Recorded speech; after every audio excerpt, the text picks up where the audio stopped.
Now to Puerto Rico and President Trump's visit today, 2 weeks after Hurricane Maria. It was a chance to view the devastation and meet some of the victims. And politics was never far away. Special correspondent Monica Villamizar reports from San Juan. The President and First Lady touched down at the Air National Guard base outside San Juan to be greeted by Governor Ricardo Rosselló. Right from the beginning, this governor did not play politics. He didn't play it at all. He was saying it like it was, and he was giving us the highest grades.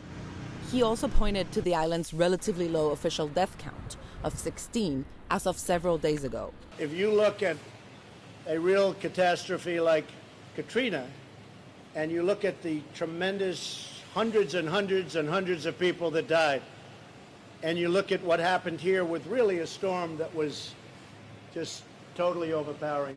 The president's chief critic on the island, San Juan Mayor Carmen Yulín Cruz, also greeted him today. She had accused the administration of, quote, killing us with inefficiency. He fired back over the weekend, branding the mayor a poor leader and a politically motivated ingrate. And he said people on the ravaged island want everything done for them. Mayor Cruz said today's meetings were productive, but she told CNN that President Trump spouts things that hurt the people of Puerto Rico. Thank you very much. Before departing the White House, the president again said Puerto Ricans need to do more. And once there, he turned to the issue of the cost of recovery. Now, I hate to tell you, Puerto Rico, but you've thrown our budget a little out of whack because we've spent a lot of money on Puerto Rico. Opinions over the presidential visit were divided in places like the slum of La Playita in San Juan. We met two cousins, Jeremy Agosto and Juan Gauche. I like him. I mean, if he helps us, I like him. We need some benefits. Of course, we have to help Puerto Rico. I mean, we're screwed. Down the road, a young fisherman, Edgar Santiago. He lives with his grandmother in a house right next to the airport, where the president landed. The storm killed half of his chicken and flooded his home. But he said he's willing to give President Trump a chance. We have to wait. But if he doesn't help, he's going to have a really hard time with the people here. Mr. Trump met some of the locals today as he toured a town near San Juan. We're going to help you out. Thank you. Have a good time. Inside a church, the president threw paper towels and other supplies into a crowd. He did not experience the long lines of people in need, waiting and then waiting some more for virtually everything. Everybody wants to take out money from the bank because the machines are not working, so that's why. Because of Maria, we don't have service, internet service, and almost everything. No electricity. Just 45% of Puerto Ricans have access to clean water. In Manatí, on the island's northern coast, people drink and bathe from a precious stream. From all towns of Puerto Rico, people come here. They nourish themselves from this blessing because right now this is most valued, I think even more than gasoline. Aid is now pouring in, but little has reached some of the most damaged areas. But after his tour, the president praised the work he saw. I think that the job of the first responders has been something like I've never seen before. He also met today with Governor Kenneth Mapp of the U.S. Virgin Islands, also devastated by Hurricane Maria. This evening, the presidential party returned to Washington. But for the 3.5 million of Puerto Ricans, recovery is just getting started. Judy? Monica, you mentioned in your report a place, this neighborhood near where the president's plane landed and what it's like for the people who live there. Tell us a little bit more about the difference between their circumstances and some of the places where the president visited today.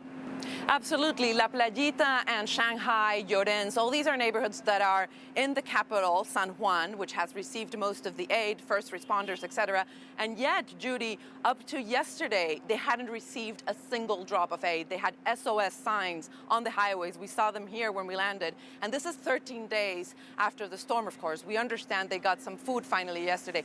Things are very desperate there. The sewage system flooded. They say people are sick. It is quite a dire situation. And people are saying they really want Trump's visit to materialize on the ground in the form of more things, supplies, basic needs coming to them. Monica, also today, the president, of course, had some comments for the people of Puerto Rico while he was there, including what he said comparing this Hurricane Maria and its effect on Puerto Rico to Katrina. How are people reacting to that?